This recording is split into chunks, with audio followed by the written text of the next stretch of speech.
Director Jordan Scott cracks S most recent film centers on two main characters, Mazzy, Sadie Sink, and Ben, Eric Bana, a father and daughter who reunite after Mazzy, then a teenager, stays with her father in Berlin after his marriage ended. Ben is a social psychologist who is now writing a book about the influence of group consciousness. He investigates a strange group suicide involving cult members who took cyanide to end their lives as part of his investigation. Ben encounters Sylvia Hooks's character, Nina, a criminal profiler, at the scene of this grisly find. Before long, the two of them start dating. This would be a stupid story point if it weren't for a twist that occurs near the end of the movie. Unbeknownst to Ben, his daughter Mazzy has joined a local environmentalist club that coincidentally is the very cult he is investigating.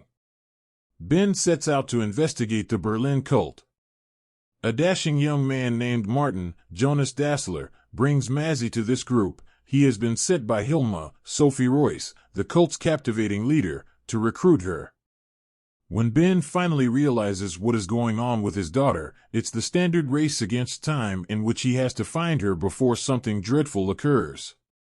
Unfortunately, you may have lost interest in the movie by the time you reach this point in the narrative. The picture we are given is primarily leaden, despite the possibility of a gripping tale about a father's attempt to save his daughter from the grasp of a crazy cult. One of the main issues is that there are far too many sequences in which Ben and Nina are having conversations, and the dialogue is rarely engaging to listen to. They engage in sex scenes when they're not talking, which is frustrating since it diverts our attention from Mazzy's story, which is more interesting than her father's. The bizarre motivations and evil strategies used by cults to draw members to their cause make for compelling viewing in cult-related films. The same is somewhat true of this movie, but because the sacrifice's events are poorly explained, it's not nearly as good as movies with similar themes like Split Image and False. You should avoid giving the cult's dark rituals too much thought because they make little to no sense, despite some hoopla about truly dying to oneself in order to rescue the globe. The main issue with this movie is how dull it is. There are way too many scenes where nothing really exciting happens, the direction is dull, and the acting are lifeless. When the movie ventures into darker area, it sometimes bursts into life, and one particularly unforgettable scene is when a man is forced to commit suicide.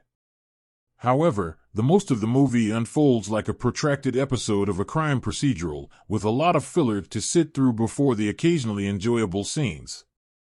The movie has a few plot twists that can force you to stay up until the last credits appear. There are also a few graphic sequences that could startle you out of sleep. However, A Sacrifice is essentially a time waster. Since it's based on Nicholas Hogg's 2015 novel Tokyo, which has received positive internet reviews, I can only infer that something was missed in the translation from text to screen. A Sacrifice is probably going to be one of the most disappointing movies you've seen this year, even though it might not be the worst. This could have been a really nice film with a solid cast, a skillful director, and an interesting subject. However, for all the reasons we've listed, Jordan Scott's new feature isn't worth your time to sacrifice, pardon the pun.